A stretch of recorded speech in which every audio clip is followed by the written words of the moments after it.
saling didekatkan yang fungsinya sebenarnya sama-sama nanti menjadi magnet. Ya.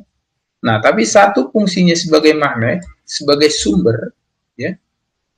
Kamu lihat tidak ada hubungan antara kumparan satu dengan kumparan dua. Tetapi kalau kumparan ini kita gerakkan, mendekati magnet, mendekati kumparan kedua, ya, yang sudah jadi magnet tentunya, kita dekatkan ke kumparan, ke arah sini, seperti ini, maka akan terjadi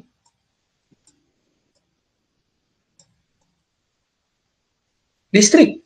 Nah, coba kamu lihat. Ya. Jadi menghasilkan listrik itu sebenarnya sangat mudah sekali. Listrik menghasilkan listrik. Kalau tadi magnet menghasilkan listrik, kalau ini listrik menghasilkan magnet, selanjutnya menghasilkan listrik.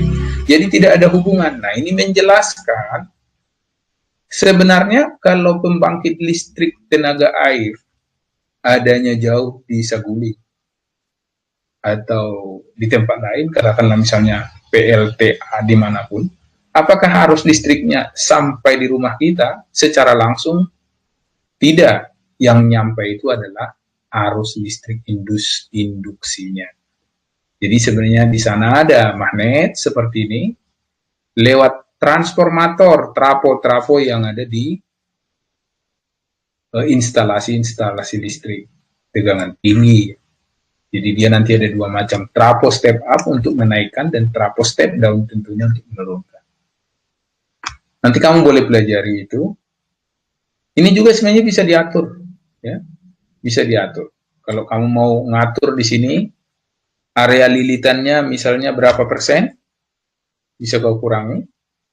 Bagaimana kalau dikurangi area lilitannya, apakah mempengaruhi lampunya atau tegangannya? Tuh. Itu bisa diganti, bukan lampu tapi tegangan, voltase, ya. Coba kita lihat, tuh dia akan menyimpang ke kiri atau ke kanan. Kalau kita dekatkan, dia akan menyimpang ke kanan, ke kiri. Tapi kalau yang kutub ini kita dekatkan akan berbeda. Okay. Nah, ini menjadi hal yang harus kamu teliti juga tentang arah-arah ini. Oke.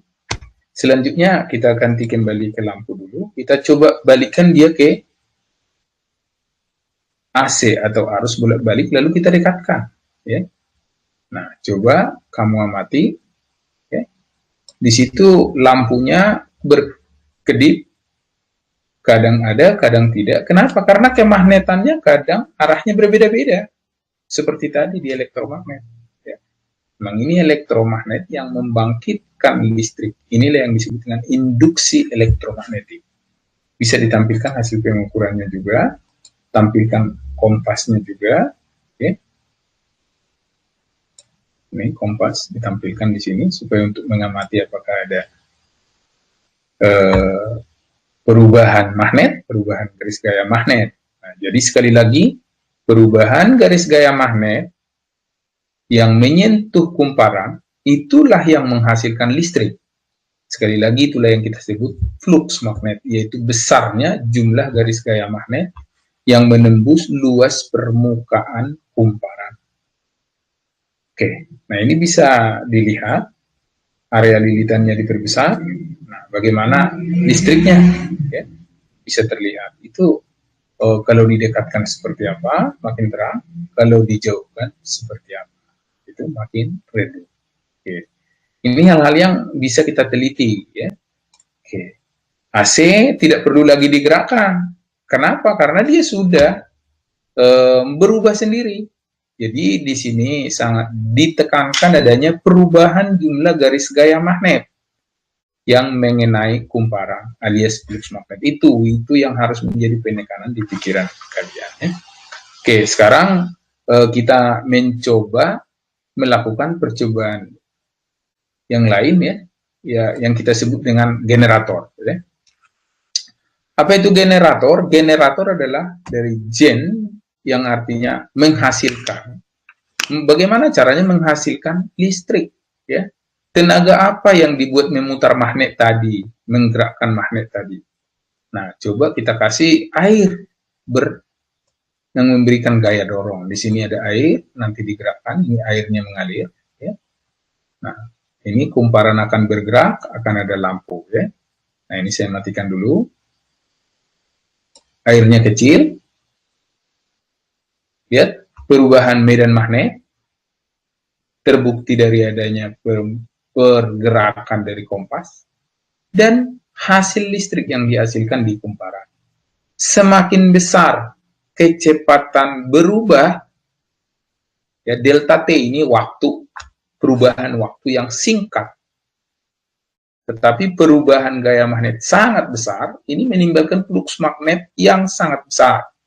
Coba kita lihat, kita tambahin. Nah, lihat listriknya yang terjadi, dan lebih lagi, apalagi kalau kumparannya dibesarkan. Ya. Di sini kekuatan magnetnya coba kita kurangi.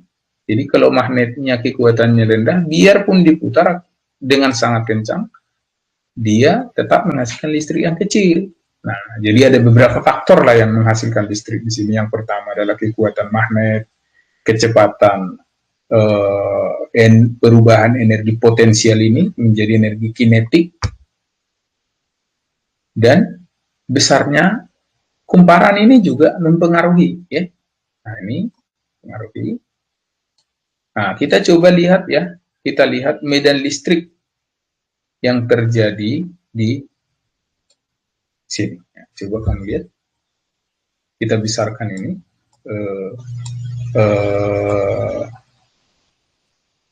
Maka dia sangat besar sekali karena airnya sudah sangat besar dan perubahan garis gaya magnetnya sangat besar sekali, sangat cepat. Semuanya bisa diamati di sini. Oke.